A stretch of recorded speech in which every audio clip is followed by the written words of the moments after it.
Ya estamos listos para empezar. Muy buenas tardes, bienvenidos. Muchísimas gracias por unirse a la charla de hoy. Hoy comienza un ciclo de 3 encuentros que va a tratar sobre inteligencia artificial y derecho segunda parte. La clase de hoy es sobre prompting, IA generativa y todo lo que no es derecho, los límites de la seriedad teórica en la incumbencia de lo jurídico y la obsolescencia del oportunismo. Después tenemos 2 clases más, los siguientes 2 lunes. Para quienes no conocen a la disertante, que es Joana Faliero, ella es PhD, doctora en Derecho en Protección de Datos Personales en el área de Derecho Civil, Facultad de la UBA, especialista en Derecho Informático, misma universidad, directora del programa de actualización en abogacía de datos, Data Governance, Data Compliance, Data Ethics, Data Analytics, algoritmos, ciberseguridad e e-discovery, misma facultad, directora del curso independiente de posgrado en actualización de Data Privacy, Data Protection, Data Governance y Compliance, LPDP, GDPR y DPO, InfoSec, Cibersec, Anonimato, Perfilamiento, Identidad y Evidencia Digital, misma universidad. Directora de Faliero Attorney at Law, consultora internacional, asesora y representante legal especializada para Argentina, Latinoamérica, Caribe y Unión Europea en Derecho Informático. Directora de los posgrados en ciberconflictos, ciberincidentes y ciberinteligencia, ciberdelitos, hacking y aspectos legales de la evidencia digital. Derecho Informático Avanzado, RegTech y FinTech, y Derecho Informático Avanzado, Legal y Tech, IA y Algoritmos, Facultad de Derecho de Universidad de Palermo. Profesora titular de la materia Régimen Legal de Datos, de la especialización en Criptografía y Seguridad Teleinformática y maestría en Ciberdefensa de la UNDEF. Integrante del Comité Académico del Instituto de Ciberdefensa de las Fuerzas Armadas, Escuela Superior de Guerra Conjunta de las Fuerzas Armadas, y profesora titular del Derecho en Ciberespacio y Derecho Internacional en Ciberespacio 1 y 2. Autora de 8 libros, entre ellos La protección de datos personales, El derecho al anonimato, Infosecurity, Seguridad informática, Ciberseguridad, Hacking to Hack and Not to Jail, de la editorial ADOC. Disertante nacional e internacional, y es toda para nosotros, con semejante currículum. Bueno, bienvenida, Joana, un placer volver a tenerte.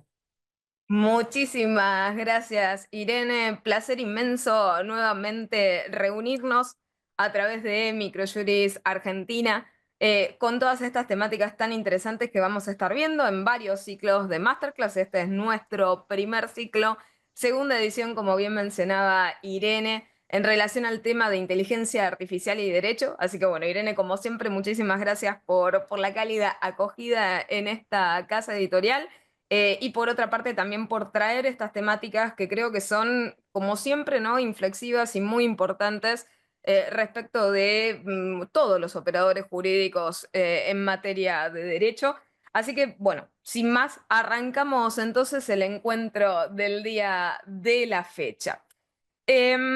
Justamente vamos a estar trabajando y vamos a estar charlando sobre un tema que naturalmente deben haber escuchado y deben haber oído resonar por muchísimos lugares y sitios, que es el tema de prompting, inteligencia artificial generativa o IA Gen, y allí mi apreciación, todo lo que no es derecho, ¿no? Los límites a la seriedad teórica en la incumbencia de lo jurídico y la obsolescencia del oportunismo, ¿no? En este sentido, arrancamos simplemente donde nos han dejado las charlas del ciclo anterior, que como bien puedan, y siempre Irene lo destaca, puedan consultar el repositorio de charlas subidas a Microjuris Argentina. En ella está subido el primer ciclo de Inteligencia Artificial y Derecho que realizamos el año pasado, y en el cual nos centramos más en temáticas relacionadas al determinismo algorítmico, al tema del uso de la IA, la responsabilidad profesional, entre otras cuestiones. Y hoy nos vamos a centrar más en estos temas que les he planteado ab initio. En primer lugar, a modo introductorio, decir y volver a repasar de que naturalmente nos encontramos en una era de datos donde los impactos jurídicos, fruto obviamente de estas técnicas de procesamiento de datos, de procesamiento de la información, que naturalmente reproducen esquemas extractivistas en el campo de los datos, de los metadatos, de los subproductos de procesamiento, generan como consecuencia nuevas tensiones en el plano del derecho. Y particularmente vemos en este campo, en el campo de lo digital, estos problemas, nuevos problemas, que están traspolados ahora claramente al ejercicio profesional del derecho. ¿Por qué? Porque nada más ni nada más ni nada menos ha tocado a nuestros despachos el problema de la dependencia algorítmica, ahora impuesto artificialmente sobre nuestras actividades profesionales. Es decir, hoy en día enfrentamos el hecho de que evidentemente debemos, ¿sí?, subirnos al indefectible y letal tren de lo que es la inteligencia artificial, en el caso la IA generativa, y sí o sí utilizar de alguna forma, ¿no?, estas herramientas y incorporarlas a nuestra labor diaria sin mayor reflexividad que el hecho de que si no lo hacemos, claramente tenemos un ejercicio profesional retrógrado, ¿no? Ese es el reduccionismo, el binarismo que se nos plantea en la actualidad, y claramente es un binarismo oportunista que esconde varias cuestiones que vamos a ir viendo y descifrando a lo largo del encuentro del día de la fecha. El problema este de la dependencia algorítmica no es un problema menor, ya lo charlamos el año pasado en relación a la dependencia algorítmica respecto, por ejemplo, del uso de la inteligencia artificial en la justicia, los problemas que podría acarrear en materia de discriminación algorítmica, temáticas que nosotros no vamos a poder evitar. Y después también destacamos problemáticas relativas a lo que es el derecho, que yo creo que obviamente es el derecho más elemental que tenemos en el ámbito de lo que es la protección de datos personales, que es justamente, ¿no?, el de la autodeterminación informativa como derecho fundamental de los titulares de los datos.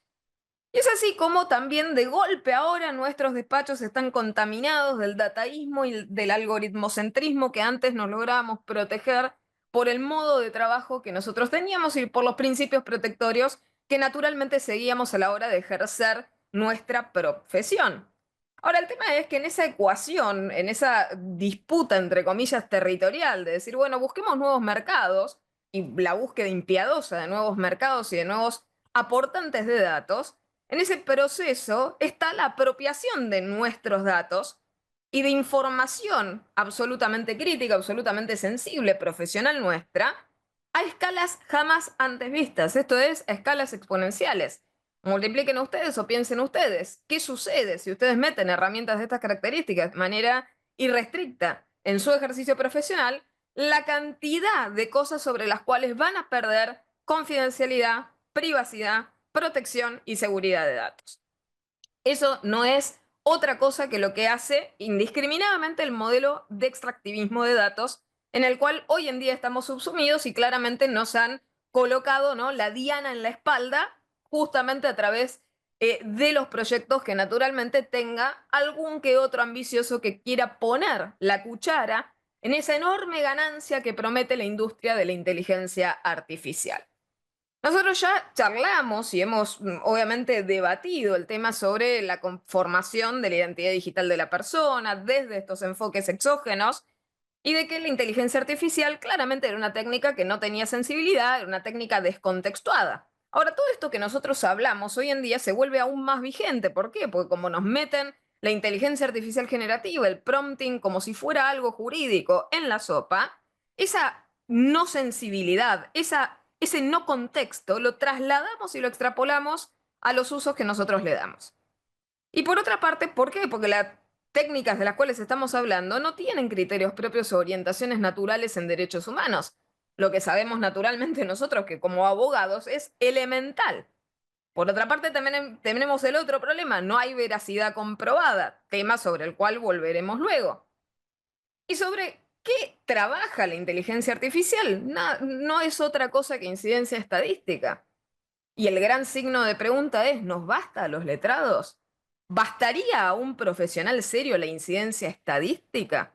El procesar datos y decir, bueno, mi respuesta se aproxima a lo que sería adecuado en nuestro campo. ¿Acaso no estudiamos para evitar eso? Justamente para la aproximación totalmente desprovista de responsabilidad. Justamente por el contrario, uno estudia para tener respuestas precisas, adecuadas, concretas, con idoneidad profesional específica.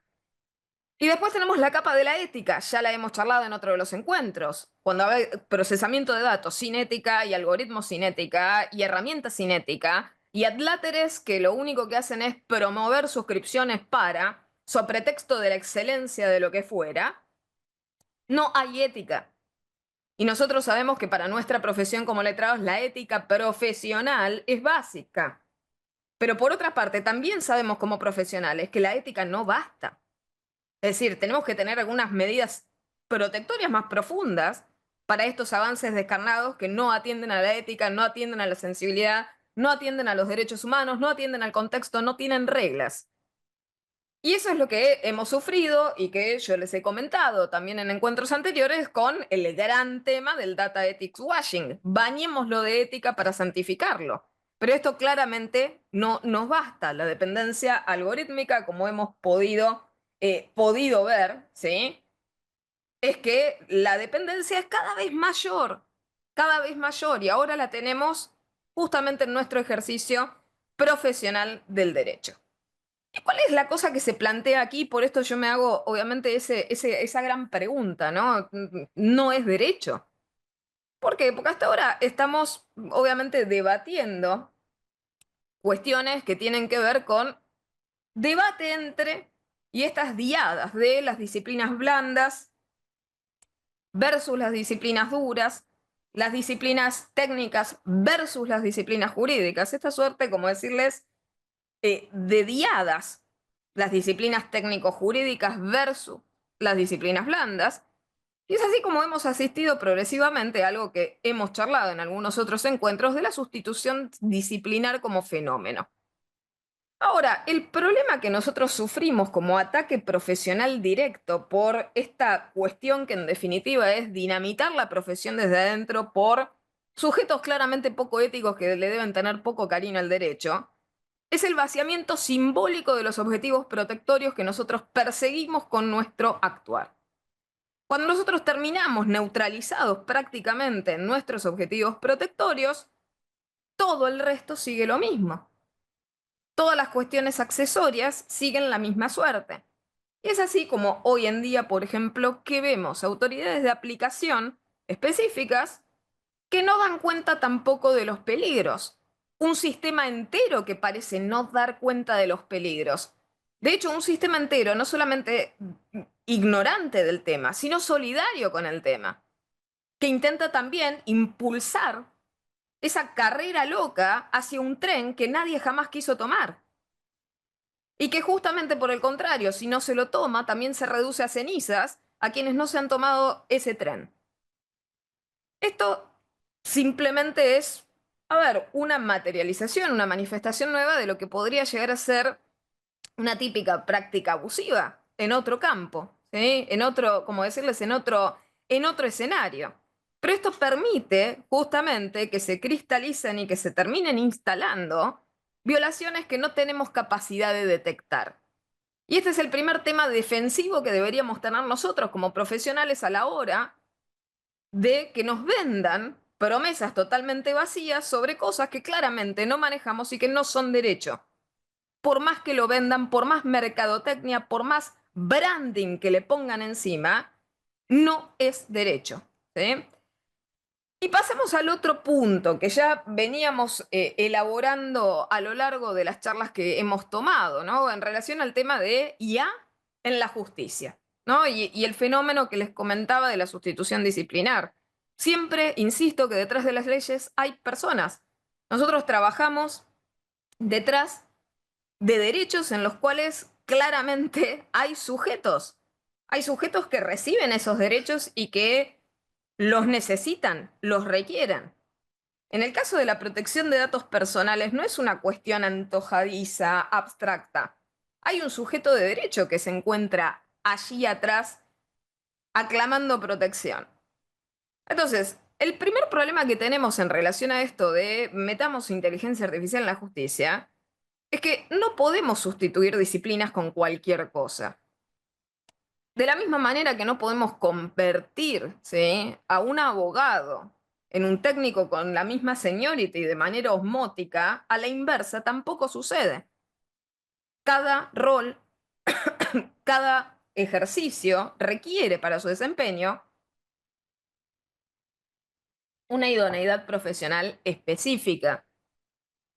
Y algo que tenemos que tener muy en claro, que lamentablemente tenemos el riesgo de perderlo. No podemos hacer abogacía sin derecho. Y es la primera vez en la historia en la que uno está viviendo una era que intenta desprenderse de las ciencias jurídicas, que intenta desprenderse del derecho. Y uno pensaría, los profesionales del derecho justamente van a tener una reacción defensiva ante ello y van a reivindicar su rol profesional, no se van a dejar colonializar simplemente por el hecho de la preventa jurídico-técnica que hoy en día se realiza de manera descarnada.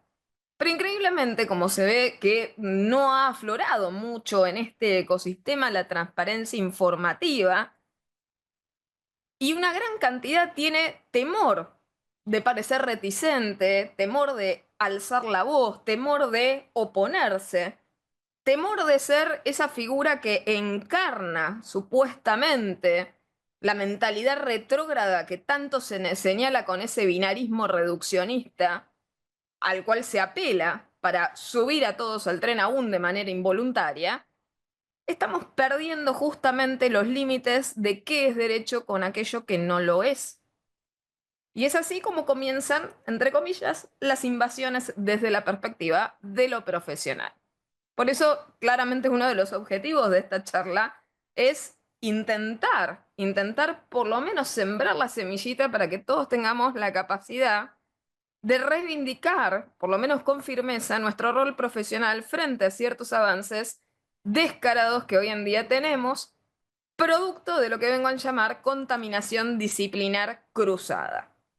¿Cuál es el primer problema de esa contaminación disciplinar cruzada? Bueno, tenemos muchísima tibieza en los señalamientos jurídicos. Es como que se teme criticar. ¿Por qué? Porque si uno critica, evidentemente en esta ecuación absolutamente despareja que nos han propuesto, quienes obviamente están invadiendo las ciencias jurídicas, está claro que para alzar la voz, evidentemente, debes tener alguna suerte de posición académica, técnica o lo que fuera, muchísimo superadora a la de aquellos que imparten supuestamente estas visiones mesiánicas.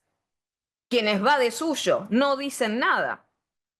Tomen cualquiera de los casos de promoción, por ejemplo, de cualquier producto de consumo tecnológico, ¿sí? Hablo de consumo tecnológico pensando en esta cuestión de obsolescencia programada aplicada al despacho profesional. Súbanse a esto, compren la licencia, usen. Y la realidad es que en ese simplificismo de esto es lo mejor, tiene que aprender esto, si no toman este tren la profesión se estrella, ahora dejamos de ser productores. ¿Por qué? Porque denostamos nuestra profesión y realmente era indignante nuestra profesión en el pasado. Y era una profesión que no hacía las expectativas que nosotros teníamos de nosotros mismos. Por lo tanto, ahora tenemos que ser editores. Creo que ninguno de ustedes, y esto se lo he dicho muchísimas veces a mis alumnos en cohortes, ninguno de nosotros se ha recibido para ser editor. Por lo menos hablo desde mi propia experiencia. Yo me he recibido para ser jurista. Esa es mi meta última, mi vocación profesional. Y no la voy a abandonar. Y claramente en el camino lo que voy a hacer es seguir afianzando y seguir creciendo para llegar a esa meta. Y creo que es la meta y el sueño común de cualquiera de los que aquí están presentes y tienen un título de una alta casa de estudios en la temática de abogacía, en la temática del derecho. Entonces, está claro que en ese reduccionismo que muchas veces encontramos, ¿cuál es el problema? La refutación de golpe tiene que tener más peso que la imposición. Pero una refutación, justamente, que tiene que tener más peso cuando la imposición no tiene absolutamente ningún fundamento. De hecho, uno de los recursos simbólicos, de poder simbólico que se ejerce en muchos de estos ejemplos que les estoy dando, es el hecho de que claramente traducen un paternalismo que no permitiríamos en ninguna otra área y que justamente quienes trabajamos en derecho nos hemos encargado de barrer, de expeler. ¿Por qué? Porque en ese paternalismo en el cual de golpe alguien con esa figura simbólica de pater nos dicen lo que hay que hacer y lo que tenemos que seguir ciegamente, etcétera, etcétera, etcétera, hoy día no pierdan de vista, estamos en una era autonomista, estamos en una era de la autonomía de la voluntad, en el cual tenemos que tener capacidad de decidir y decidir sobre bases científicas. Si no nos dan fundamentos suficientes, no debemos lanzarnos por el acantilado a ciegas. Y el problema que tenemos es que muchas veces en esos discursos hay discursos totalmente vacíos, llenos de promesas incumplidas. Y claro está, son incumplidas porque nada de lo que prometen han mejorado. El otro punto es la negligencia profesional que uno ve en estas cuestiones en su máxima expresión. Y que esto jamás antes debió haber ocurrido. Siempre hemos muchas veces caracterizado, ¿no?, a las ciencias jurídicas como algo opaco, ¿no?, distante. Y está claro que las ciencias jurídicas no son mercadotecnia, no son branding. Por más que tal vez algún letrado para publicitarse necesite de personal branding, que tenga afición por el marketing, no es un objeto mercantilizable la justicia, ni el derecho, ni los derechos. O mejor dicho, la expresión por lo menos de deseos de nosotros es que no sean bienes mercantiles. Claro está. Y jamás debimos haber permitido, es decir, fue un desliz muy fuerte, a nivel, digo, masivo, sistémico, el haber permitido esa contaminación cruzada. Porque hay algo muy profundamente innoble en dinamitar la profesión desde adentro. Eso es clarísimamente destructivo. Es corrosivo y es destructivo. Los abogados tenemos que seguir siendo abogados. No nos tenemos que dejar hipnotizar por espejitos de colores. Jamás lo hemos hecho antes. ¿Por qué comenzar ahora? Si éramos una línea de defensa para lo más sagrado que tenemos, que son nuestros derechos y la justicia. No tenemos que subestimar los peligros. Tenemos que tener presente las responsabilidades que tenemos, los impactos, los riesgos. Y entender que las herramientas que obviamente nos prometen con espejitos de colores no sustituyen la calidad profesional que tenemos que tener. Sobre todo cuando máxime las herramientas estas no son confiables. Y esto implica lo que siempre les destaco en este tema, en charlas que he dado aquí y también en el Colegio Público de Abogados de la Capital Federal. Tenemos que revisar con responsabilidad.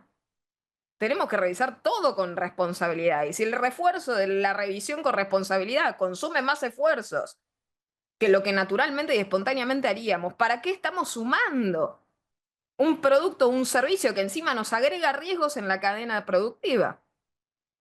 Es absolutamente sonso. Y esto es la ineficiencia cristalizada en un producto, el mercado respondiendo a una necesidad que jamás se tuvo y generando y multiplicando el doble trabajo. Ahora, si nosotros cuando de vuelta pensamos en qué fundamentos tiene todo esto que se nos está imponiendo, bueno, si del profundo análisis que se publica vemos que justamente quienes impulsan esta temática son los mismos que están interesados en la exposición del tema, son los mismos que financian el tema, son los mismos que buscan de hacerse de ganancias del tema. Los abogados tenemos naturalmente un concepto que es el conflicto de interés. No se puede estar en todos los lados de la vidriera al mismo tiempo. No puedo generar el producto, aplicarlo, ser el mismo que lo aplica, ser el mismo que lo audita, ser el mismo que lo revisa en caso de queja, etcétera, etcétera, etcétera. De vuelta, volvemos a utilizar una y otra vez, y me canso de utilizarlo, la analogía del lobo contando las gallinas del gallinero. Entonces, todas estas tecnologías que muchas veces se venden para el consumo masivo tienen un altísimo riesgo. No solamente de perecer, porque son lo que se denomina con esta palabra anglosajona, que lo simboliza, son un hype, una excitación del momento, una moda del momento.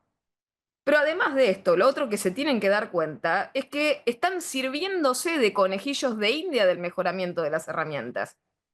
Esto lo he charlado en un montón de clases que he compartido y hemos compartido con alumnos, y la realidad es que en el caso tomarnos ahora también por sonsos a quienes ejercemos nuestra profesión como beta testers de estas herramientas, alimentando la gran maquinaria masticadora de datos, no nos mejora nada de nuestro lado. Lo único que sirve es para seguir mejorando gratuitamente con una tarea que hasta debería ser remunerada, un producto que encima pagamos y en los cuales nosotros somos mejoradores pasivos del producto. Una verdadera locura. Pagamos doblemente, es decir, les regalamos el trabajo y encima les pagamos para que nos vulneren nuestros derechos. Somos unos genios. Pero alguien nos ha convencido descaradamente de ello. Alguien nos ha convencido de que esa es la revolución de nuestros despachos jurídicos, esa es la revolución de la justicia, esa es la revolución de los despachos judiciales. Claramente que no lo es. Podría serlo la venta de, por ejemplo, ¿no? Un manto de transparencia. Podemos seguir, ¿no? Con analogías de cosas que hemos visto hasta en la literatura. El rey está desnudo. Claramente en algún momento alguien tiene que señalar el rey está desnudo y aquí lo estoy haciendo. Ahora, ¿qué reflexiones tenemos sobre lo que es y lo que no es nuestra profesión? Está claro que acá tenemos ya la fractura de ciertos deberes jurídicos, porque tenemos que tener conciencia como letrados que todo lo que nosotros volcamos en herramientas o en aplicaciones pierde confidencialidad. Y recordemos que nosotros tenemos el principio de confidencialidad y reserva, ¿sí? Entonces todo lo que volcamos en herramientas pierde la confidencialidad, pierde la privacidad y pasa, ¿sí? A un entorno que no está controlado en protección y seguridad de datos. Entonces, siempre quienes vemos que simbólicamente colocan esto en la agenda y muchas veces realizan demostraciones el mejor estilo Teranos, gran caso si quieren buscarlo, que nos ha ejemplificado todo lo malo que se puede hacer en la industria tecnológica, siempre, siempre, siempre se toca de oído el funcionamiento técnico y con este paternalismo simbólico que se ejerce, se evita transmitirle a la audiencia el verdadero funcionamiento con el mismo recurso que sucede con la contratación adhesiva y los términos y condiciones de privacidad. ¿Para qué te voy a explicar en profundidad para que llegues a dudar? No te brindo información suficiente, por lo tanto, en definitiva, te arranco el sí. Y aquí sucede exactamente lo mismo. Todas estas cosas, en su grandísima mayoría, funcionan con un concepto que es el de caja negra. Ahora, el problema de la caja negra, de la cual estamos hablando ahora, con el tema de inteligencia artificial generativa, prompting, que vamos a seguir hablando, el problema de esas cajas negras es que no solamente son cajas negras para nosotros usuarios, son cajas negras también para los creadores. Por lo tanto, frente a la falta total de control y escupir datos, ¿sí? Que debieran ser confidenciales a un entorno absolutamente descontrolado, tenemos la peor de las opacidades informativas. Y este es el otro punto, ¿no? O sea, volvemos a la sustitución. Una cosa es integrar tecnología en aquellas áreas en las cuales es pasible la automatización por una cuestión de eficiencia. Y esto es lo que históricamente se ha dado en llamar back office. Todos utilizamos tecnologías que nos sirven de ese modo. Ahora, integrar cuestiones de alto riesgo en áreas absolutamente críticas y sensibles nunca ha sido necesario. Y debería ser evaluado antes de pasar a hacérselo. Y el otro problema es que tenemos que tener en cuenta que hoy en día estamos, ¿sí? Estamos en una sociedad de consumo y el consumo llega a todo. Yo he llegado, ¿sí? He llegado a ver que muchas veces, sobre pretexto de excelencia de orden académico, se habla de la necesariedad de una suscripción. Vaya si nosotros a nivel jurídico no tenemos un concepto para eso como el de venta atada. Si usted compra X, también debe suscribirse a Y. Bien. Y si nos están diciendo que nos suscribamos, claramente el objetivo no es enseñarnos nada, es que nos suscribamos. No seamos tan ingenuos. Y es por eso que necesitamos más que nunca capacitación profesional, pero no en hacer prompting legales, en ser avispados en este ecosistema en el cual no hay ética. Sí, y si no corremos a la misma velocidad de quienes nos intentan imponer los cambios, nos van a arrollar. El tren son ellos, no la inteligencia artificial. ¿Por qué? Porque la inteligencia artificial no nos va a arrollar de la misma manera que no nos arrolló ninguna de las otras técnicas precedentes y que no nos arrollaría ninguna otra herramienta si no le damos la capacidad de hacerlo. Hay alguien que le está dando el poder destructivo a la herramienta y es la intención de quien la impone. ¿Sí? Entonces, reflexiones en relación a ello. Frenemos con el desmerecimiento, desvirtuar simbólicamente, desprestigiar simbólicamente nuestra profesión. No es el camino y creo que los que primero deberíamos reaccionar frente a ello somos nosotros. He oído, y se los repito, he oído reducciones de sujetos que, por ejemplo, alternativamente ven en la profesión que si no te acoge el derecho, por ejemplo, que te acoja alguna otra profesión, como podría ser youtuber, community manager, etc. Nada está mal, es decir, cada uno es libre de formar su propio camino. Lo cierto es que no podemos vivir dinamitando simbólicamente el arte que ejercemos. Y mucho menos serio es seguirlos guiados por quienes desde adentro no respetan los propios cimientos de la profesión. No tenemos que abrir, o sea, justamente nosotros mismos, no tenemos que abrir el capítulo de la abogacía sin derechos y ciencias jurídicas. Y eso es lamentablemente lo que estamos abriendo ahora. Y en esta cuestión de estas tendencias de actualidad que vemos y que este año, ¿por qué hacemos este segundo ciclo de inteligencia artificial y derecho? Porque está recrudecido. Lo hemos visto con muchísima más velocidad, más fuerza, imposición obviamente en sistemas, en modelos, en eventos, etcétera, etcétera, etcétera, que es que se está empujando permanentemente y como les decía, que los abogados conozcan del uso de la utilidad de la inteligencia artificial, sepan activamente e introduzcan aplicaciones y derivados, como el caso de ChatGPT y tantas otras, en su ejercicio profesional diario, que conozcan activamente las ventajas de utilizar ChatGPT o inteligencia artificial para el contenido de lo que hacen, es decir, dejen de escribir, saquen la pluma, empiecen a utilizar la capacidad creativa, entre comillas, de estas herramientas, si es que la tienen. Y hay muchísimos ejemplos de aplicación práctica que se intentan inculcar. O sea, el problema es evangelicemos, conquistemos, evangelicemos y colonialicemos con herramientas de estas características. Y es por eso como los estudios jurídicos, de hecho, en su afán de seguir claramente esta tendencia, algunos han anunciado con una sana ingenuidad. Hemos incorporado a nuestro ejercicio ChatGPT, ahora utilizamos Gemini. Bueno, qué bueno, han dejado de escribir.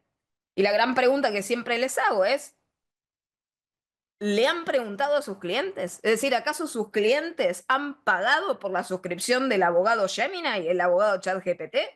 ¿O están pagando por un estudioso de las ciencias jurídicas? O sea, allí hay obviamente una falta ética, porque es no tener idea del consentimiento informado. ¿Y ahí qué tenemos? Ni siquiera tenemos consentimiento informado, tenemos adhesión a cláusulas generales predispuestas de una aplicación de un tercero, al cual le vamos a dar y a ceder todos los datos confidenciales y reservados que tenemos de quienes decimos defender. Bueno, vaya procedimiento mental si los hay, se utiliza esa herramienta, etcétera, etcétera, y se empieza a gestar esta idea de la herramienta, llámese la que se quiera, como ese asistente ultra calificado del estudio jurídico. Ya tenemos un gran socio silente de los despachos que va a realizar cosas mágicamente por nosotros y que nos va a agilizar todo lo que esperamos hacer en el despacho. Dentro de el personaje más destacado y que más se ha hablado y cuyas suscripciones más se han seguido es el tema de ChatGPT. ¿Qué hablamos cuando hablamos de ChatGPT? Es un chatbot de inteligencia artificial que comienza a ser desarrollado en 2022, desarrollado en ese año por OpenAI. No les hablaré de la controversia sobre OpenAI, claramente yo he denunciado a WorldCoin, así que no tengo mi mejor estima por lo que ha hecho OpenAI, tampoco respecto del entrenamiento en el caso de ChatGPT, llevándose puesta la privacidad y la protección de datos personales y la propiedad intelectual del planeta entero para, obviamente, entrenar esta herramienta.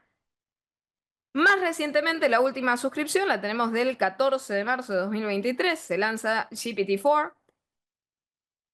GPT Plus es un servicio con suscripción. Volvemos al tema del altruismo. ¿Dónde ha quedado en todas estas cosas el mentado altruismo de estos desarrollos?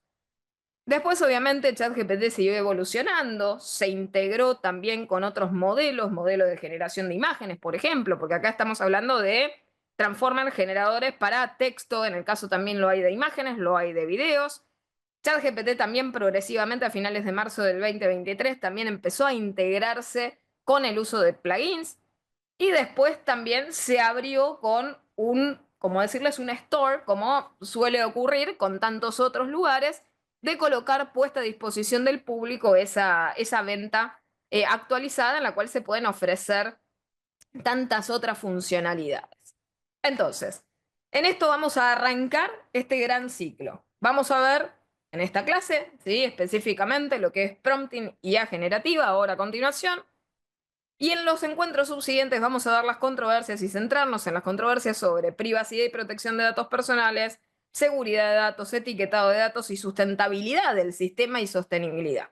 ¿Sí? Vamos a ver, como les decía Irene, en la próxima masterclass la privacidad y la ciberseguridad en el ecosistema de la IA, los peligros que vamos a enfrentar, cómo deberíamos estar preparados desde lo jurídico y finalmente la agenda digital y la IA, el abordaje normativo, porque también tenemos que regular estas temáticas y nosotros tenemos en abundancia proyectos de leyes para regular este tema. Es la primera vez que una técnica, como siempre digo, de procesamiento de datos de golpe se divorcia de la ley de protección de datos personales, se autopercibe y se proclama independiente y reclama su propia norma. No ha pasado con el Big Data, no ha pasado con el data mining, la inteligencia artificial sí. Se ha entendido a sí misma como muy nueva, como muy única, y es por ello que merece una protección aparte. Y es por eso que parece que desoyó hasta el momento las limitantes protectorias que establecía, por ejemplo, en el caso de lo local, la ley 25326 y nadie lo toma en cuenta, ¿no? Entonces, ¿de qué trata este hype de este año? ¿Por qué no es derecho? ¿Por qué pone a prueba nuestra seriedad teórica de nuestra incumbencia en lo jurídico? ¿Y por qué el oportunismo en esta temática va a morir obsoleto? ¿No? Entonces, arrancamos con definiciones y definiciones sobre las cuales voy a hacer aclaraciones. ¿Qué es el prompting? ¿No? Lo que nos venden por prompting y que nos dicen que es espectacular. El prompting es nada más ni nada menos que la técnica de redactar, ¿sí?, instrucciones o preguntas para que la IA nos dé respuestas. Y respuestas que claramente vamos a caracterizar. Si queremos vender el producto, ¿qué vamos a decir? Que son respuestas precisas, que son útiles, que son adecuadas, que son perfectas, que nos sirven para solucionarnos la vida. Y que es justamente el medio clave ¿para qué? Para aprovechar ese potencial de la IA. Ahora, la verdadera respuesta a esto es que a la fecha en la cual nosotros nos encontramos, esto no es capaz de generar la mejor calidad de respuesta. Esto es, ¿a ustedes les basta que los escritos sean mediocremente redactados? ¿O están buscando siempre la excelencia en lo que realizan?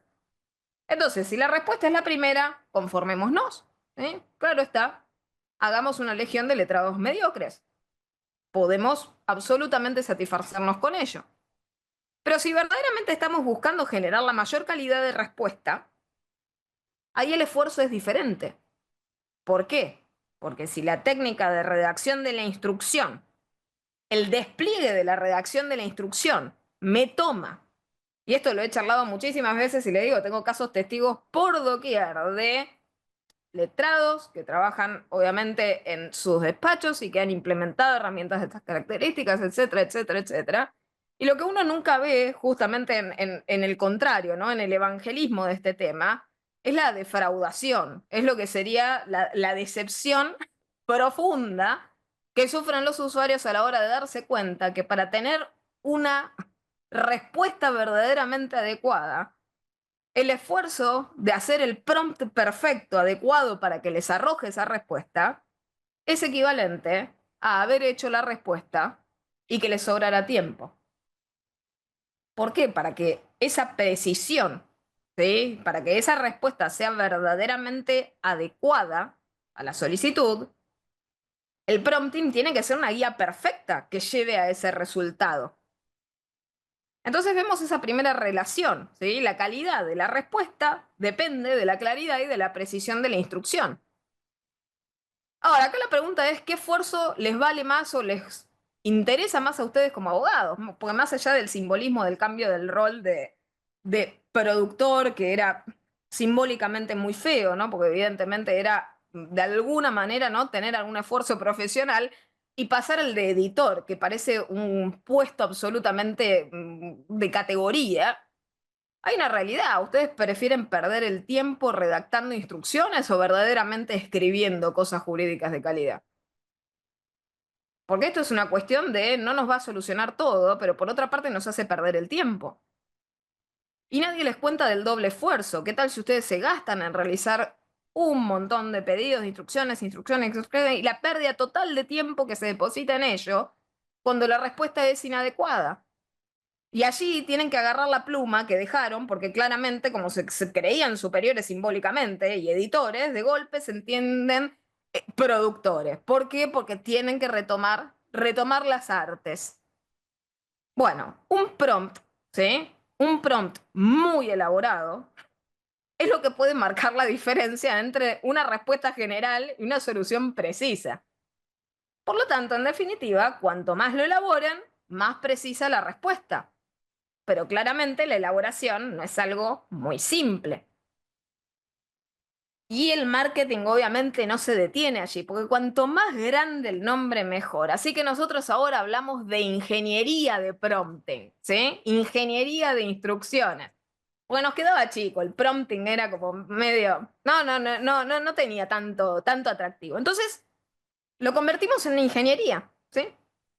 Algo parecido a la ingeniería del googleo, ¿sí? O sea, si imagínense ustedes tomar cursos de ingeniería para ser los mejores googleadores doctos profesionales. Hagan un doctorado, ¿sí? En buscadores. Alguno de ustedes me diría, doctor, está loca. ¿Cómo vamos a hacer? No, eso es lo que estamos haciendo ahora. Con un nombre más serio, más lindo, ¿no? Más fallonista. Pero la realidad es que es eso. No es otra cosa que eso. Aprendan a buscar bien. Hermoso. ¿Sí? Cursos de cómo utilizar el diccionario.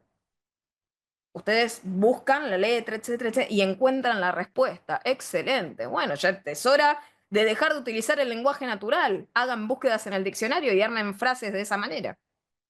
Bueno, ¿qué es la ingeniería de prompting? Pasemos, ¿no? Salgamos del animus iocandi. ¿Qué es la ingeniería de las instrucciones? O prompt engineering, como seguramente también deben haber visto que se vende. Es el proceso de estructurar un texto que puede ser interpretado y comprendido mediante un modelo de inteligencia artificial generativa. En el caso, el aprendizaje es en contexto, ¿sí? Es lo que hace el modelo. El modelo busca, de alguna forma, aprender temporalmente a partir de las indicaciones. Eso es una tipología de nada más ni nada menos de aprendizaje automático. Y que se va adaptando a esas situaciones específicas que nosotros vamos planteando, pero solamente por tiempo limitado. ¿Por qué por tiempo limitado? Porque no guarda, no reserva la información que aprende de cada situación, salvo la que tenía antes de empezar. Y es un estado totalmente dinámico. Un prompt, ¿sí? Que es justo lo que les intentan enseñar que hagan, para que usen la suscripción que le piden tener, porque no es otra cosa que eso, aprender a usar el producto, ¿sí? O sea, el manual de instrucciones. Un prompt, ¿sí? Es un texto en lenguaje natural que describe la tarea que nosotros le solicitamos a la IA, ¿sí? Lo que se le solicita a la inteligencia artificial. Pero de vuelta, el prompting engineer nos alejaba a nosotros abogados, ¿no? Entonces, ahora, ¿cómo se llamó esto? ¿Cómo empezamos a llamarlo? El prompting legal, ¿sí? Así que generamos un nuevo kiosco, un nuevo negocio, el prompting legal, ¿sí? Una técnica que utiliza la inteligencia artificial para generar respuestas jurídicas adecuadas a lo legal, obviamente, ¿sí? Porque esperamos que los abogados, los profesionales del derecho, utilicen esta técnica para la automatización de tareas repetitivas, que es lo que típicamente se simboliza en todos lados. Yo he escuchado en muchísimas conferencias sobre estas temáticas el reduccionismo del letrado al gran sujeto que lo único que sabe hacer, evidentemente, es hacer control C, control V. La gran reducción. ¿Qué es lo que hacen ustedes? En qué se caracteriza su métier? En copiar y pegar. Ese simplificismo de vuelta, esa falacia de reducción absoluta de la profesión, sirve justamente para este tipo de conquistas. Si es verdad que lo único que hacen los abogados es copiar y pegar, ¿por qué no les damos herramientas para que copian y peguen? Entonces, ¿cómo funciona el prompting legal? El abogado lo que hace es formular, ¿sí? Pregunta, instrucción, un prompt a la inteligencia artificial. La IA genera una respuesta que es probabilística. ¿Sí? O sea, la respuesta es probabilística y ese es el modo en el que salen y emergen los resultados. Y después el abogado tiene una tarea decisora, porque de vuelta el abogado no está de adorno. El abogado debería revisar la respuesta y tomar la decisión volitiva si la respuesta es precisa y coherente. Aún en esta etapa necesitamos de la profesión, porque si nosotros no tenemos criterio, nuestra decisión no va a estar bien fundada, no va a ser adecuada. Si no nos damos cuenta de lo que estamos generando mal, si perdemos tanto el arte que dejamos de estudiar, nos creemos editores, nos preocupamos más de las redes que de la realidad jurídica, ¿qué sucede? Cuando tengamos que ver si es precisa y coherente, no estudiamos para eso. Porque ya no estudiamos, porque no se necesita. Inteligencia artificial responde por nosotros, ¿sí? Responde absolutamente por nosotros todo lo que estamos buscando. Entonces, ¿para qué estudiar? ¿Para qué realmente atiborrarse de textos cuando en realidad las respuestas de las cosas que necesitamos las podemos realizar de manera absolutamente automatizada? Es decir, de vuelta, el conformismo, la mediocridad se apoderan de la profesión. Y muchas veces son quienes más bregan por esquemas meritócratas de la profesión, ¿eh? Quienes más apelan a vocablos superlativos sobre la excelencia de orden académico. Entonces, ¿qué tipos de prompt, no? Hablando de prompting legal, ¿no? Porque todo esto lo hemos convertido en una ciencia, porque hay que vender el producto, ¿no? Academicista detrás de esto, que no es otra cosa que lograr que ustedes sean usuarios de algo, ¿vieron? Colocarles un servicio, un nuevo servicio en sus despachos, una nueva suscripción, de la misma manera que antes, ¿no? ¿Se acuerdan que vendían las enciclopedias? Y esperábamos, ¿no? Que pasaran de vuelta a retirar el producto. Exactamente lo mismo, ¿sí? Son viejas técnicas.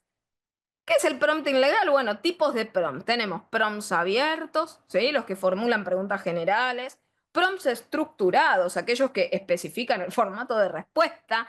Los prompts de comparación, aquellos que buscan contrastar información. Es decir, yo les estoy enseñando toda la teoría espectacular, aparentemente jurídica que existe en esto. Gran signo de pregunta, ¿es esto jurídico?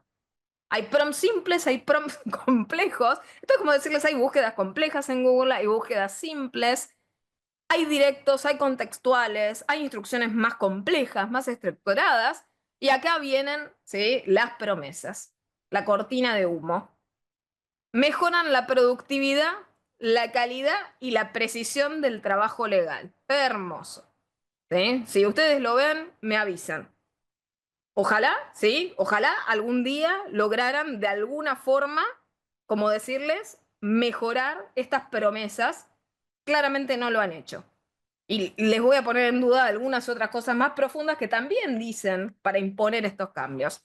Mejora la productividad, la calidad, la precisión del trabajo, claramente que no, después lo vamos a ver con las alucinaciones.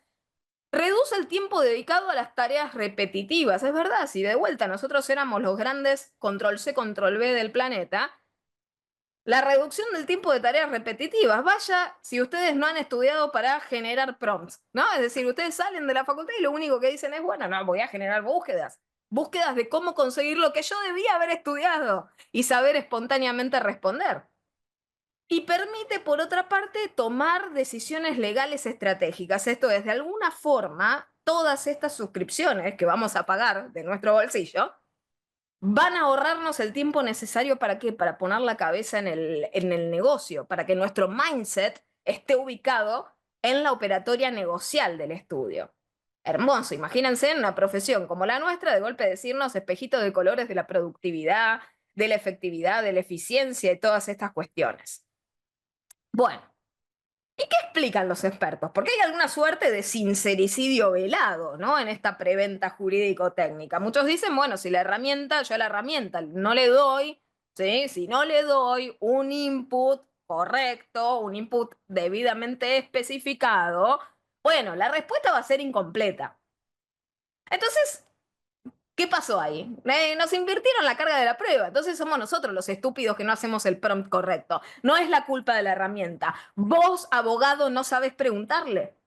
No es que te responde mal, es que vos sos tan tonto que no sabés decirle lo adecuado para que te dé la respuesta perfecta. Ese es tu defecto, por lo tanto, ¿qué deberías seguir haciendo? Seguir tomando cursos de prompt engineering. ¿Sí? Tienen que seguir tomando cursos de prompt engineering. ¿Por qué? Porque tienen que aprender a preguntar bien, porque si no, no saben aprovechar las bondades de esta tecnocracia. Hermoso. Entonces tenemos dos elementos, ya planteamos, dos elementos que son sacramentales, ¿no? Para el prompting efectivo. El contexto y la personalización. Entonces ahora ustedes van a ser esclavos, literalmente, pues se los estoy anunciando, el capitalismo de datos es así, van a ser esclavos de qué? De hacer prompts. El prompt perfecto les va a dar la respuesta perfecta. Entonces, en vez de hacer el escrito jurídico perfecto que les toma un tercio del tiempo, porque son profesionales del derecho, ¿qué pasa? ¿Sí? No, dedíquense horas y horas a hacer el prompt, ¿sí? Un prompt, una hermosa, ¿sí? Una instrucción compleja, de la misma manera. Sí, justo ahí Moisés dice, vendedores de cursos suena algo, y claramente, ¿no? A las criptoestafas, a otras cuestiones, ¿no? A los cursos de trading. Y está claro que estamos justamente, como decirles, en la misma, ¿sí? Entonces, ser concretos también, y acá viene el otro tema, ser concretos, porque también tenemos que afilar, o sea, no solamente tiene que ser complejo, pero a su vez, de complejo tiene que apuntar direccionadamente a algún lugar. Entonces, tenemos que ser concretos en la formulación de la pregunta, ser claros, definir el formato de respuesta, detallar las especificaciones, darle la información y contexto relevante. ¿Se imaginan las barreras de confidencialidad y de protección de datos personales y de seguridad de datos que se rompen con darle contexto adecuado? O sea, como he escuchado de algunos colegas, sí, uno sube, ¿no? Algunos PDFs, y que son, sí, pedazos del expediente, pedazos de la causa, total. Evidentemente no nos preocupa la privacidad de datos. Entonces, de vuelta, ¿qué nos dicen? Bueno, la inteligencia artificial podría generar documentos legales perfectos, pero, la letra chiquita del contrato dice que la supervisión de los documentos generados con esto también sigue siendo fundamental. Entonces es como, ¿para qué quiero algo si lo tengo que revisar permanentemente? Depende de mí que salga bien el resultado. Si sale mal, lo tengo que corregir. Encima, cuando sale bien, lo tengo que completar, porque tampoco pasó, obviamente, por, se imaginan, no se recibió de abogado. Entonces, ¿qué tengo que hacer? ¿Para qué estoy agarrando esto? Pero bueno, nos dicen un montón de cuestiones, ¿no? De los beneficios, la capacidad de automatizar los textos, buscar y revisar precedentes judiciales, investigar jurídicamente leyes, jurisprudencia, doctrina, y que es una herramienta muy valiosa para los argumentos jurídicos, para la asesoría legal. Bien, hermoso. Ahora, ¿qué problemas tenemos? Porque de vuelta el sol no se tapa con las manos. ¿Qué problemas nadie puede tapar del prompting legal?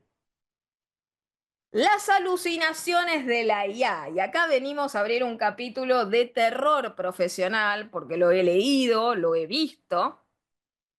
Y algo de las alucinaciones, que lo hemos visto también en charlas del año pasado, de las alucinaciones de la IA y los leading cases, los casos en los cuales algún que otro letrado, obviamente, omitió su deber profesional de revisar la respuesta que le había dado la IA, la colocó en algún texto, ¿sí? ¿Y qué sucedía? No los verificó, los contrastó con la realidad, por lo tanto, bueno, la IA alucinó, como se le dice, y colocaron datos, hechos falsos, de precedentes y de cosas que no existían. Ahí lo dicen en el chat. Han habido muchos casos de esto. Muchos casos, ¿sí? No voy a volver, lo encuentran en las charlas del año pasado. Y bueno, claro está que hay un deber profesional nuestro de verificar la veracidad de los antecedentes referidos, no manipular obviamente la argumentación y la interpretación de esos argumentos jurídicos, es decir, no ir en contra del sentido común de esos elementos. Hasta allí hermoso. Ahora, he llegado a leer en nuestra profesión que están quienes sostienen que deberíamos dejar que la IA alucine. Y fue una precisión, una definición que desde la perspectiva del derecho de daños es capaz de causar escalofríos. Imagínense ustedes si nosotros dejamos que ocurran las malas praxis. ¿Sí? En vez de decir, no, hay que prevenir el daño. Vieron que ahora hoy en día tenemos estos principios, ¿no? Horrendos, humanistas, que tienen que ver con el deber de prevención, el principio precautorio. No prevengamos, no cuidemos, no nos anticipemos al daño. Dejemos que el daño ocurra. El daño no es un fenómeno que nosotros tenemos que rechazar ni temerle. Existe entre nosotros, entonces dejemos que ocurra. Absolutamente nefasto. Eso es lo que yo digo y simbolizo en el gesto de dinamitar la profesión desde adentro. ¿Qué letrado que haya estudiado el principio de precaución y de prevención diría dejemos que la inteligencia artificial alucine? Dejemos que los pacientes fallezcan, dejemos que no exista prevención, no exista cuidado y que esto pase. No, claramente nadie tiene que dejar, ¿sí? Nadie tiene que dejar que la inteligencia artificial alucine. Y si tenemos una inteligencia artificial que alucine, no la usen. Y si tenemos riesgos, tenemos riesgo en privacidad, en confidencialidad, en ciberseguridad, y no es seguro, no hay que colocarlo. Tenemos responsabilidad, tenemos ética profesional, tenemos la necesidad de abordar justamente la problemática de los sesgos. El problema de la auditoría real, no la simulación del control, la simulación de la auditoría, sino la auditoría real. Y obviamente el otro tema, no hay forma de que nosotros podamos coexistir coevolutivamente, ¿sí? Con el daño de manera activa. Es decir, no podemos meter al daño entre nosotros y ver cómo evolucionamos con el daño. Hasta que de golpe, ¿sí? El daño adquiere una suerte de autoconciencia y aprenda a no dañarnos. Vaya idea bizarra si las hay. Jamás antes vista y no emerge de vuelta de la creatividad loca de una alucinación de la IA. Estas ideas emergen de juristas. Por eso les digo, cuidado, cuidemos a nuestra profesión. Seamos leales a nuestro arte. Y por otra parte, estamos hablando de una ciencia. No estamos hablando de delirios absolutamente inciertos. Una alucinación de la idea puede generar un desastre. Y lo mismo en materia de privacidad, de confidencialidad, sesgos. Yo se los he comentado muchas veces en relación, por ejemplo, al sesgo algorítmico. He dado muchísimas charlas con el tema sesgo algorítmico. Y el sesgo algorítmico no es solamente el sesgo palpable, el que reconocemos, es el que no vamos a tener capacidad de reconocer, el que no vamos a detectar. Entonces, ahí tenemos también el otro problema. Hablamos, ¿no?, de entrenamiento de estas herramientas o la personalización del modelo a las necesidades de orden específico de la práctica. ¿Y con qué lo hacemos eso? Y de vuelta, lo hacemos con datos, más metadatos. Perdemos absolutamente los límites de la privacidad. Y pasamos ahora a la inteligencia artificial generativa, de la cual pende todo esto, la IA Gen. ¿Sí? También otro tema a la venta, como decirles que está disponible en la feria de la actualidad. Inteligencia artificial generativa, ¿sí? Es una tecnología que lo que sirve es para generar, para crear contenido nuevo, ¿sí? Como ser texto, imágenes, video, audio, música, lo que fuera. Lo que hace es utilizar del mismo modo, ¿no?, modelos de aprendizaje automático para, obviamente, aprender a través de los inputs, los datos de entrada. Genera esas nuevas instancias de datos que lo que hacen es imitativamente seguir, ¿no?, esas propiedades de los datos que nosotros le ingresamos. Y después, justamente con el tema del aprendizaje automático, reutilizar lo que sabe para la resolución de nuevas problemáticas que se les planteen. Y opera de diferentes maneras, en diferentes, como decirles, fases o peldaños. Primero, el entrenamiento, o sea, para crear lo que es un modelo fundacional que pueda servir de base para esas múltiples aplicaciones que tiene la IA generativa.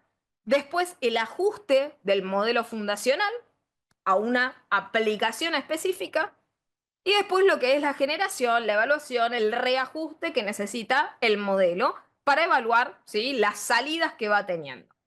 Entonces, la IA generativa arranca con un modelo de estas características que les comentaba, un modelo que se conoce como modelo fundacional, que es un modelo de aprendizaje profundo que sirve de base para todas esas aplicaciones, y que los más comunes de ellos son justamente los modelos de lenguaje de gran tamaño, LLM. Seguramente deben haber visto, se deben haber chocado con esta abreviatura, ¿sí? Y son generados, son creados para aplicaciones de generación de texto. Ahora, también hay modelos análogos para lo que sería generación de imágenes, de videos, de música, etc. No me voy a meter en la temática de sustentabilidad, sostenibilidad. Han salido muchísimas, afirmaciones sobre ello a lo largo obviamente, de esta semana. Sobre todo, no sé si lo han visto, una de las capacidades nuevas que parece embelezar al mundo con otra de las grandes utilidades, obviamente, de la inteligencia artificial generativa.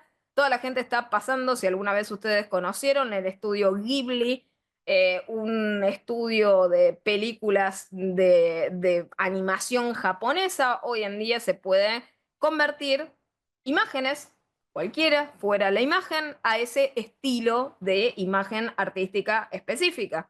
Ahora, lo anecdótico de todo esto y que tiene que ver con el tema de sustentabilidad y de sostenibilidad que les quería decir es que nos estamos consumiendo una cantidad grosera con un altísimo impacto medioambiental realizando semejante estupidez.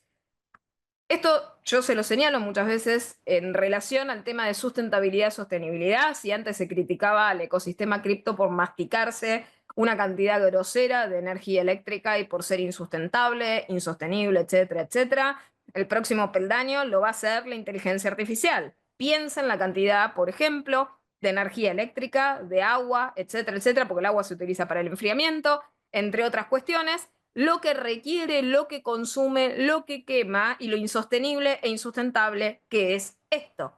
Sobre todo si cada uno de nosotros, para realizar las tareas más pedestres, utilizamos los máximos esfuerzos de procesamiento que podemos llegar a tener, ¿sí? Acá justo en el chat lo comentan.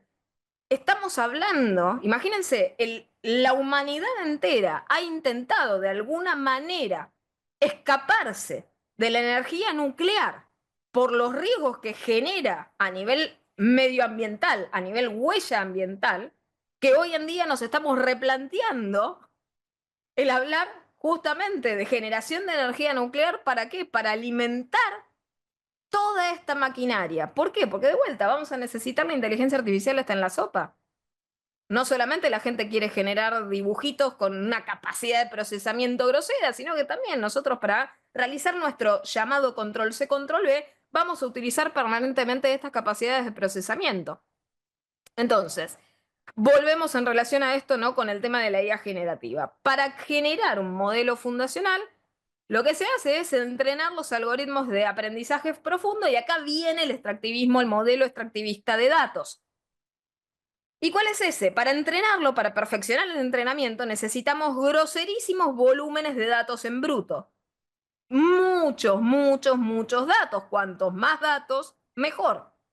Y es así como les comento, muchos de estos entrenamientos que se han dado de herramientas de IA generativa se han llevado puestas que la privacidad, la protección de los datos y la propiedad intelectual del planeta entero. ¿Por qué? Cuantos más datos para el entrenamiento, mejor. Entonces, en términos generales, ¿qué medidas podemos aplicar preventivamente? Y acá vienen el mundo de las ilusiones, el mundo, como decirles, de los espejismos. Primero, ¿sí?, las groseras cantidades que existen y que van a existir, ¿sí?, de víctimas editoras. ¿Por qué? Porque de vuelta volvemos al conejillos de India. ¿La IA generativa va a mejorar? Sí, si tenemos muchas víctimas. Cuanta más víctimas, mejor, ¿sí? Necesitamos cada vez no solamente más datos, sino lo mismo que hemos pasado y atravesado como humanidad con un montón de otras cosas a nivel tecnológico. Necesitamos conejillos de Indias. Entonces necesitamos cada vez más groseras cantidades de víctimas de los fallos de estas herramientas. ¿Para qué? Para poder mejorarlas. Entonces les vendemos a las víctimas la necesidad de que ellos sean usuarios volitivamente, ¿sí? Es decir, víctimas que no se autoperciben víctimas. Y lo estamos logrando. Evidentemente la industria lo está logrando. Y claramente también de nuestro lado tenemos entregadores de la profesión que también están logrando insertar el tema de manera totalmente poco ética por una cucharada de la ganancia. Entonces ese es el gran tema, ¿no? Cada vez necesitamos no solamente más datos, más groseras víctimas de los fallos. Para lograr ¿qué? La evaluación y el ajuste continuo. Acá justo en el chat mencionan la trampa de lo gratis, pero era gratis al principio, ya no es gratis. Ya superamos la etapa de gratuidad. Ahora somos víctimas y encima pagamos para ser víctimas, ¿sí? Y esto requiere cada vez, como les digo, también más cantidades de correctores, más cantidad de manos de obra de control. Y ahí empieza, ¿sí?, el tufillo de lo turbio. ¿Cómo va el direccionamiento de la corrección, la orientación? ¿Sí? ¿Cómo irá esto? ¿Sí?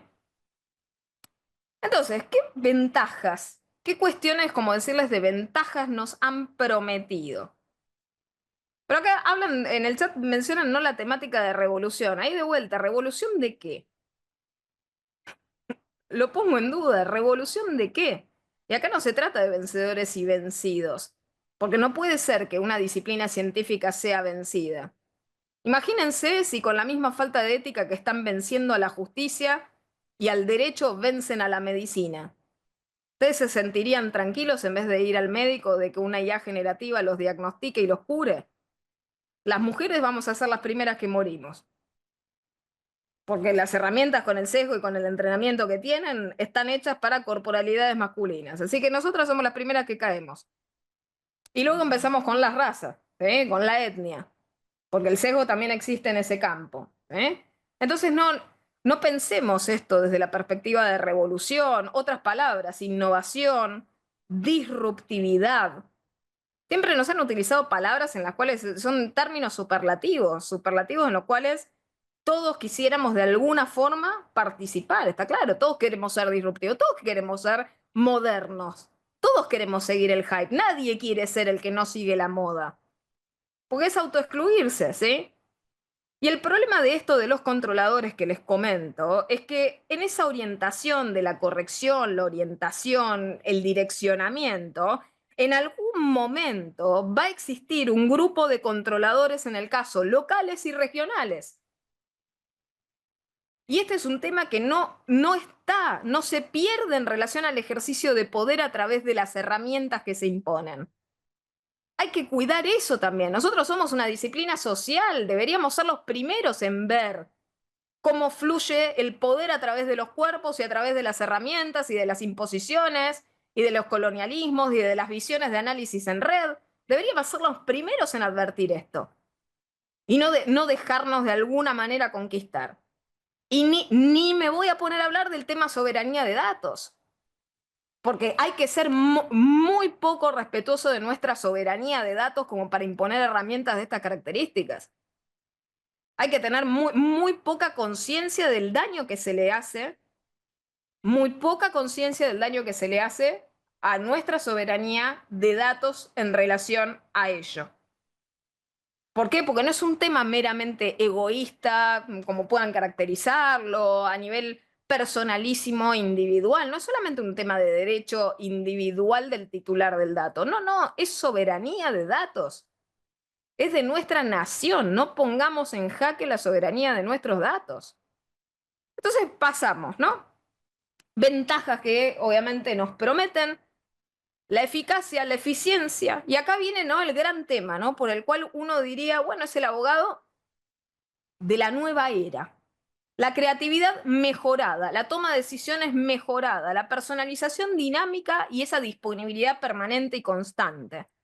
Ahora, la gran pregunta, ¿no?, en relación a esto, volvemos a los desafíos, las verdaderas limitaciones de la IA generativa.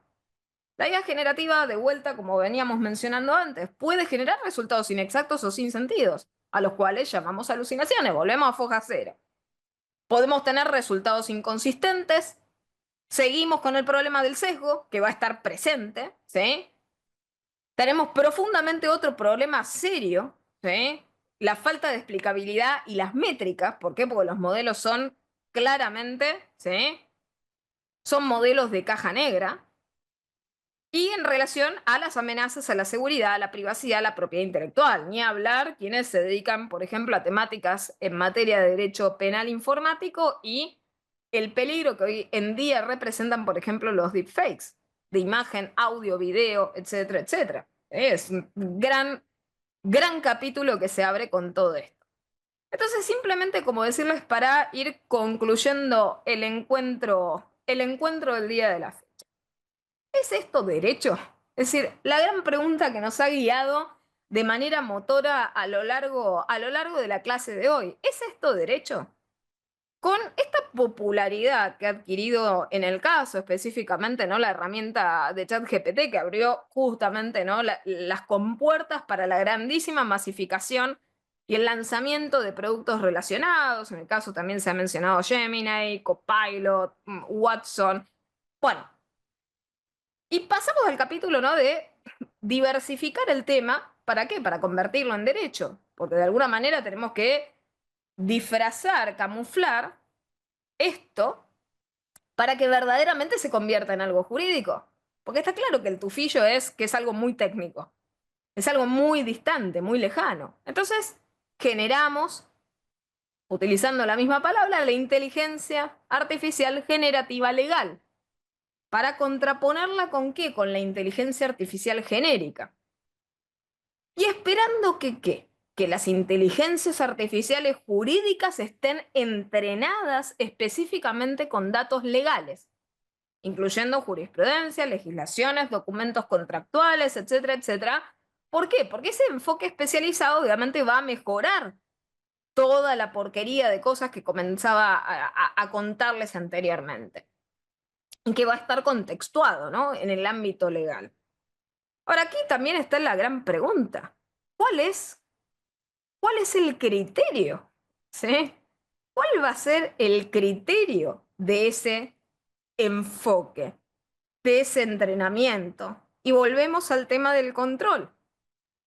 Quien controla el sistema tiene capacidad de direccionamiento.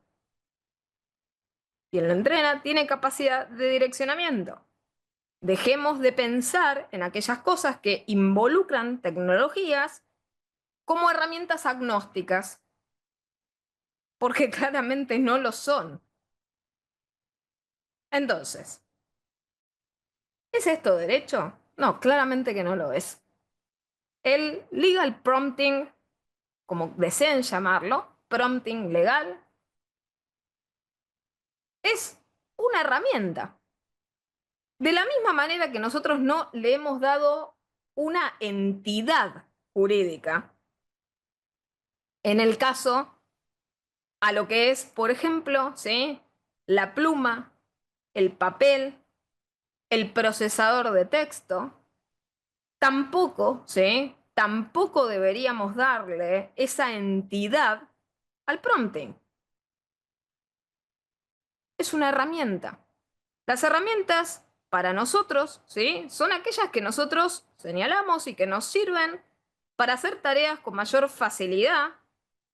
Acá viene la palabra que define la utilidad de la herramienta: la precisión, la intensidad del trabajo. Entonces, no son las capacidades que nosotros tenemos para saber usarlos. No hay nada malo de tener herramientas tecnológicas, de hecho es bueno, de hecho lo hacemos en la diaria, pero no podemos perder el eje.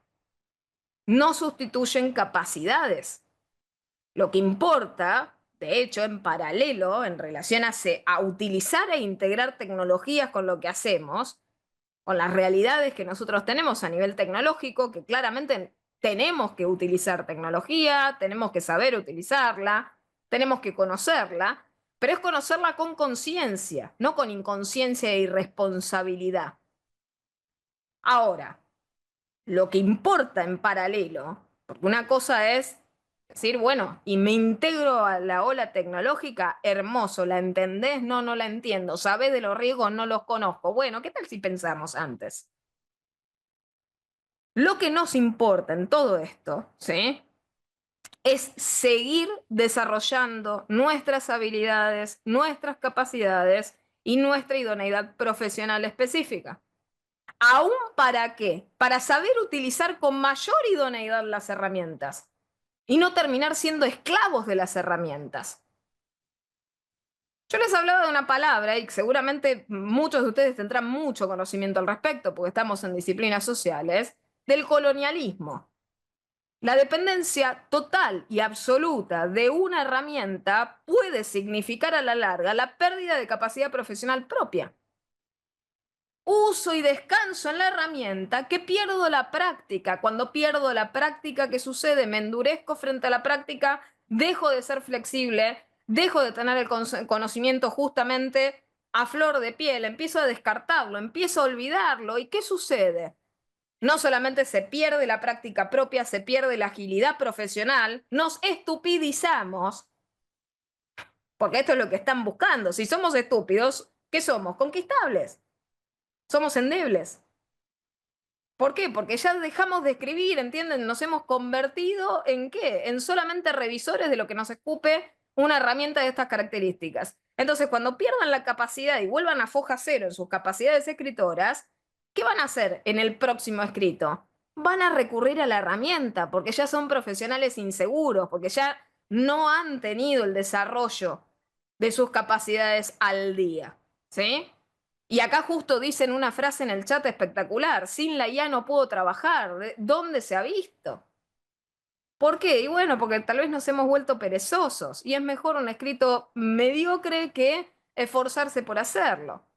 Y hacerlo obviamente de manera superadora.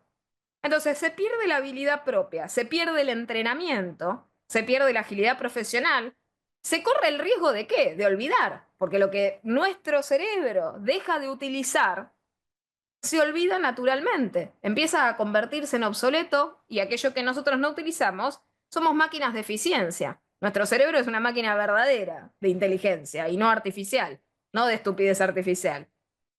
Entonces nosotros lo que no utilizamos lo descartamos rápido para hacer lugar a lo que sí nos sirve. Entonces vamos a ser genios del prompting, ¿no? Vamos a convertirlos en esos genios del prompting. Y acá viene el peor problema, porque si nosotros nos queremos suicidar profesionalmente, ¿sí? O sea, si nosotros queremos dinamitar nuestra profesión como decisión unilateral propia, personal, el problema también es generacional. No estamos solamente dinamitando nuestra profesión, estamos, y esto pensemos en el principio de equidad intergeneracional que les traigo, de una temática absolutamente lejana a lo que estamos hablando, pero tal vez muy, muy hermana en cuanto a lo principiológico, que es el tema medioambiental, que es el principio de equidad intergeneracional, ¿no?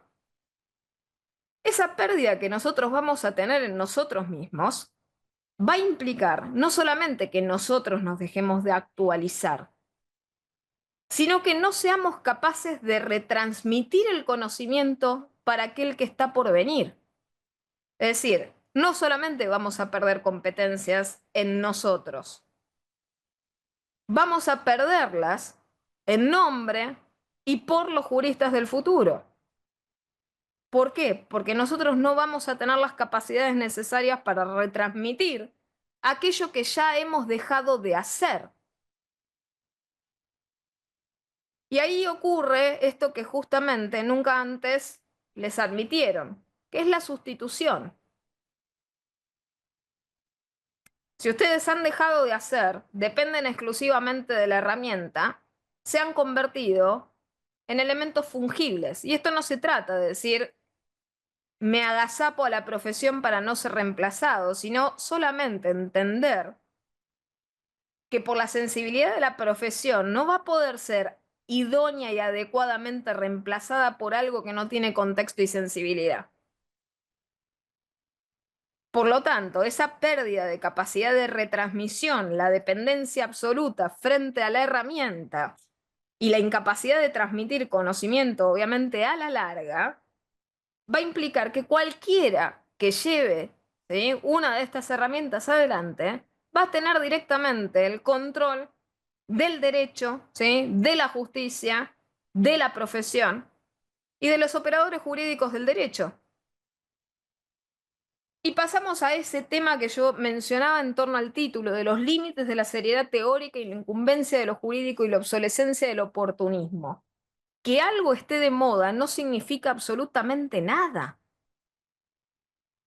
Aquí somos adultos responsables. Que se haya plagado y que se haya contaminado el ecosistema formativo de capacitaciones sobre prompting, sobre legal prompting, sobre IAGEN, no habla, ¿sí?, de la seriedad o de la solidez teórica de lo que uno puede obtener en cualquiera de estos lugares en términos de conocimiento realmente útil jurídico para la profesión.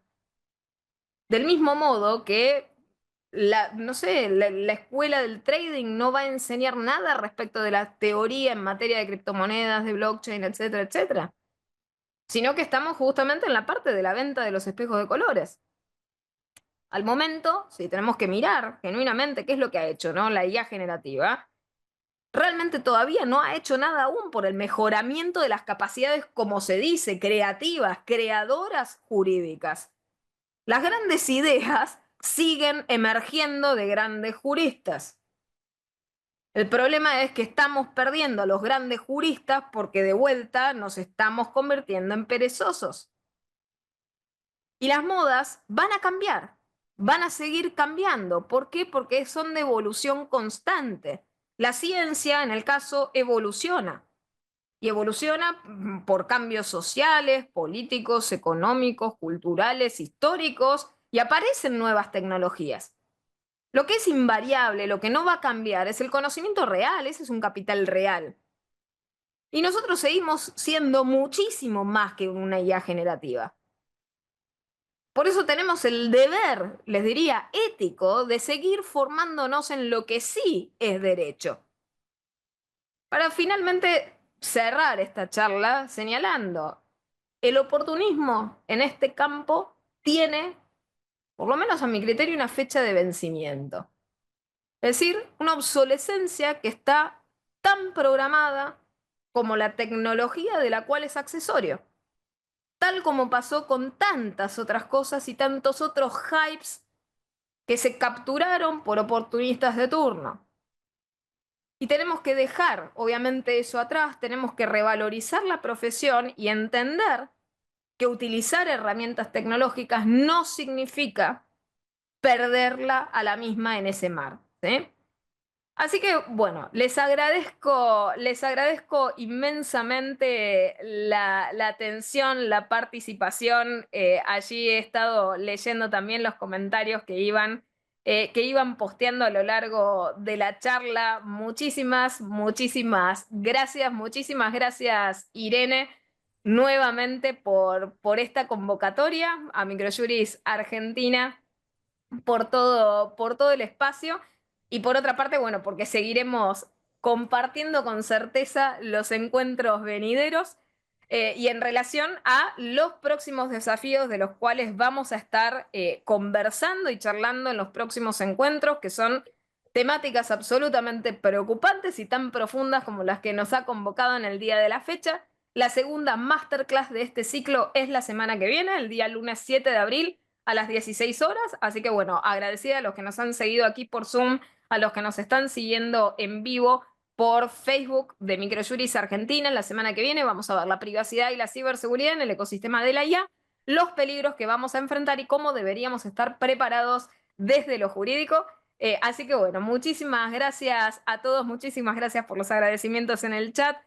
Un cariño inmenso a todos. Irene, te doy la palabra. Muchísimas gracias. Gracias, Joana. Bueno, los agradecidos somos nosotros, ¿no? Que nos haces pensar y nos regalas un rato de, justamente, de análisis, ¿no? De repensar el tema desde este lugar. Muy interesante. Acá dicen gracias por mantenernos a salvo de la Matrix. Es verdad, yo te escuchaba con lo de Ghibli, ¿no? Yo tuve la suerte, el privilegio de estar en el estudio Ghibli en Japón, porque bueno, tengo una hija que es fanática de la animación, y yo digo, no, Miyazaki, que es el director, te aseguro que no tiembla ante esto, porque los dibujos tienen alma, y lo mismo pasa con nuestros escritos, hay alma, ¿no? Hay corazón también puesto en esos escritos, eso no lo puede reemplazar nadie, ¿no? O sea... Me parece que todavía estamos a salvo, como decís bien, y estar alertas. Bueno, muchísimas gracias por la charla de hoy. Los esperamos los próximos 2 lunes para continuar con estas interesantes charlas sobre inteligencia artificial. Muchas gracias por acompañarnos. Creo que no hubo consultas, sino que hubo comentarios, ¿no? Apoyando lo que venías contando. Así que, bueno, nos volvemos a encontrar el lunes que viene. Muchísimas gracias. Muchísimas gracias a todos. Saludo grande.